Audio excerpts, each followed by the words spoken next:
हमारे आराध्य रोम रोम में बसने वाले श्री राम, जिनको हम सनातनी परंपरा में मर्यादा पुरुषोत्तम के नाम से भी पुकारते हैं, और व्यक्ति जन्म लेने से लगाकर अंतिम समय तक राम से ही कहीं न कहीं कोई नाम कभी आगे लगता है, कभी पीछे लगता है। अनेक लोगों के नाम राम से ही प्रारंभ और अंत होते हैं, और हम कहते हैं कि सब कुछ राम का ही है, माया ही राम की है।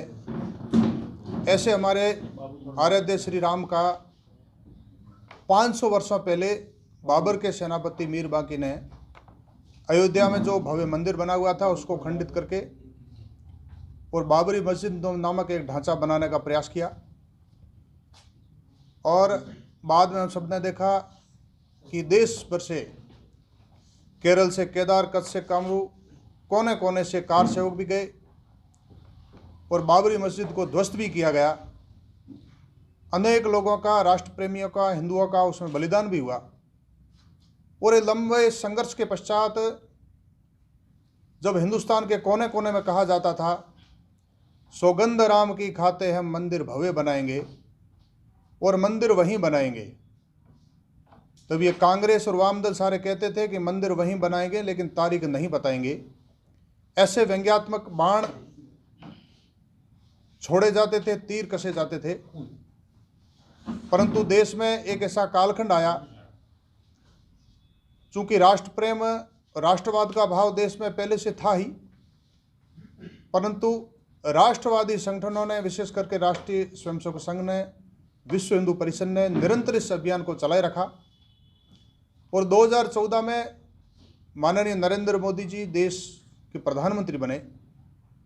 उसके बाद से देश में ऐसी परिस्थितियां बनी, सुप्रीम कोर्ट का निर्णय भी आया, और 22 जनवरी 2024 को श्री राम के भव्य मंदिर की प्राण प्रतिष्ठा ऐतिहासिक रूप से होने जा रही है, जो अद्भुत है, अकल्पनीय है, ऐतिहासिक भी है।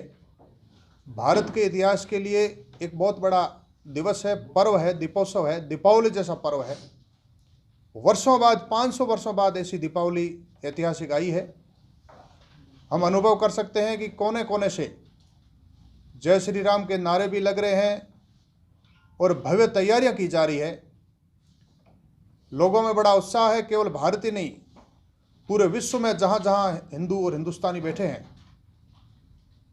चूंकि हिंदू एक व्यापक शब्द है, जो लोग संकीर्ण दायरे से वर्षों तक देख रहे थे, कुछ लोगों ने कहा था आई एम एक्सीडेंटल हिंदू, उन कुछ लोगों के हो सकता है कि अभी भी विकृत विचार हो, परंतु आम भारतीय, आम हिंदू, उसमें राष्ट्रवाद की चेतना जागी और पूरा देश राममय हो गया है, और राम राज्य भी आ गया है।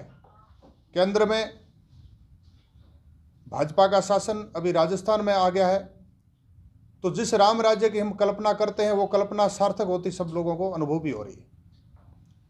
तो इसी के निमित्त प्रत्येक कोने कोने में, देश के प्रत्येक कोने कोने में, शहर में, गांव में एक उत्सुकता का माहौल है। उसी कड़ी में बाड़मेर शहर में भी अनेक संगठनों द्वारा और समाज के द्वारा 21 तारीख को भी अनेक प्रकार के कार्यक्रम आयोजित किए गए हैं। ऐसे ही 22 तारीख को भी पूरे देश में अपने अपने घरों में दीप प्रज्वलन करना, मंदिरों में भी यज्ञ हवन करना, दीप प्रज्वलन करना, राम के भजन, राम धुन इत्यादि सबका आयोजन पूरे देश में किया जा रहा है। गांव गांव, ढाणी ढाणी, शहर, गली मोहल्ले में किया जा रहा है। बाड़मेर में 22 तारीख दोपहर तक तो सब जगह है ही, प्रत्येक गांव ढाणी में है। और बाड़मेर के ऐतिहासिक मंदिर केराड़ू, जिसको राजस्थान का खजुराहो कहा जाता है, वहां पर शाम को एक कार्यक्रम आयोजित किया है। जो पुराने मंदिर है, जिनको 12वीं शताब्दी में बाहरी आक्रांताओं ने आकर के आक्रमण करके भग्नावशेष स्थिति में जो कर दिया है, आप और हम सब देखते हैं, अनेक प्रकार के पर्यटक भी आते हैं। वहां पर उन मंदिरों को सजाना, दीप मालिकाएं लगाना, राम धुन लगाना, आतिशबाजी करना, यज्ञ हवन करना, इस प्रकार के एक कार्यक्रम का आयोजन किया है। आप सभी मीडिया के बंधुओं के माध्यम से सभी जिलेवासियों को मैं ये सूचना करना चाहता हूं कि उस ऐतिहासिक कार्यक्रम में आप भी पधारें, क्योंकि जिसको हम राजस्थान का खजुराहो कहते हैं, इस प्रकार का कार्यक्रम ये पहली बार हो रहा है। क्योंकि चूँकि श्री राम लला की मंदिर की भव्य प्राण प्रतिष्ठा अयोध्या में हो रही है, तो इसी कड़ी में पूरे देश में भी कार्यक्रम हो रहे हैं, सभी मंदिरों में हो रहे हैं।